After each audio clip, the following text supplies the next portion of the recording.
အားလုံးမင်္ဂလာပါအောင်ချမ်းမင်းပုံပေါ်ပြန်လည်ပြီးတော့ကြိုဆိုပါရစေဒီနေ့နိုဝင်ဘာ30တနင်္ဂနွေနေ့ခုကတော့ဒုတိယပိုင်းဖြစ်ပါတယ်ည7:00နာရီခွဲမှရှင်းပိုင်းကစားမှာပီဇာနဲ့အင်တာမီလန်မနက်ပိုင်းပေါ်ကြီးအင်တာမီလန်ကတလုံး80ရုံး3လုံး80စာ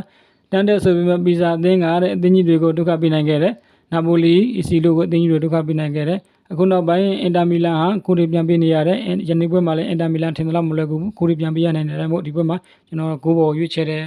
နောက်တစ်ပွဲကတော့9:45မှာကစားမဲ့စီဗီလာနဲ့ဘက်တက်မနက်ပိုင်းပေါ်ကြီးဘက်တက်က level 20ရှုံးနှလုံး90ရှုံးစီဗီလာအသင်းရဲ့ခြေစွမ်းကမှန်းရခက်တဲ့တည်ငြိမ်မှုမရှိဘူးဘက်တက်ကတော့ချန်ပီယံလိဝင်နိုင်ဖို့မျှော်လင့်ချက်ရှိသေးတယ်ဒီနေ့ရာသီဘက်တက်ရဲ့ခြေစွမ်းနဲ့ရလပိုင်းကတော့မဆိုးဘူးကြောင့်ဘက်တက်မရှုံးနိုင်ဘူးလို့ထင်တယ်ဘက်တက် body နဲ့ဘက်တက်ကိုပေါ်ရွေးချယ်တယ်နောက်တစ်ပွဲ2နာရီခွဲမှာကစားမဲ့ဂျီရိုနာနဲ့ရီယယ်မက်ဒရစ်မနက်ပိုင်းပေါ်ကြီးရဲ့ရီယယ်မက်ဒရစ်ကတလုံး40ရှုံး3လုံး80ရှုံးတန်းစင်းစုံနဲ့ရောက်နေလို့ရုံးနေတဲ့ဂျီရိုနာကနောက်ဆုံး5ပွဲမှာတစ်ပွဲသာရှုံးထားတယ်ဂိုးလည်းရနေတယ်ရီယယ်ကလာလီဂါမှာနိုင်ပွဲ2ပွဲဆက်ပြီးတော့ပျောက်ဆုံးနေတယ်ဒီနေ့ပွဲကိုတော့နိုင်ပွဲပြန်ယူသင့်နေပြီလို့ထင်တယ်ညတုန်းကဘာစီလဲနိုင်သွားလို့ရီယယ်တို့အနိုင်ရဖို့ကြိုးစားကြလိမ့်မယ်လို့ယူဆတယ်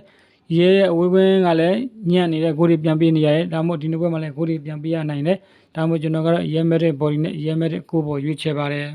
ဝဲက17နာရီမှာကစားမဲ့ချက်စီနဲ့အာဆင်နယ်မနက်ပိုင်းပေါ်ကြီးရအာဆင်နယ်က level 50ရှုံးနှလုံး90ရှုံးအဆင့်တင်တဲ့နှစ်တွေ့ဆုံမှုဆိုပေမဲ့ချက်စီကိုအာဆင်နယ်က6မှတ်ဖြတ်ထားတယ်အာဆင်နယ်ရဲ့လက်ရှိခြေစွမ်းပိုင်းနဲ့ရလကတော့အကောင်းဆုံးရောက်နေတယ်ဒီနေ့ပွဲမှာလည်းလူဆုံးပါလာမယ်လို့သိရတယ်အိမ်ရှင်မာရစကာရဲ့ချက်စီကိုလည်း short လုပ်လို့မရဘူးမထင်မှတ်တဲ့ခြေစွမ်းနဲ့ရလတွေကောင်းနေတယ်ချက်စီမှာလည်းကူပါမတို့ပြန်ပါလာမယ်လို့သိရတယ်အာဆင်နယ်ကြီးကြောပေးထားပေမဲ့ပွဲကြီးပွဲကောင်းမှာချက်စီမရှုံးနိုင်ဘူးလို့ယူဆတယ်ချက်စီ body နဲ့ချက်စီကိုပေါ်နောက်တဲ့ဘွဲကဖရန်ဖတ်နဲ့ဟူဘတ်ဖရန်ဖတ် body ကြိုက်တယ်ကျွန်တော်ညီကိုများတို့အကောင်းဆုံးဖြစ်နိုင်မဲ့ရက်လက်များကိုခမှန်ရွေးချယ်တင်ဆက်ပေးလိုက်ပါတယ်အတက်ချက်မတူရင်ဘက်ကန်လို့ရပါတယ်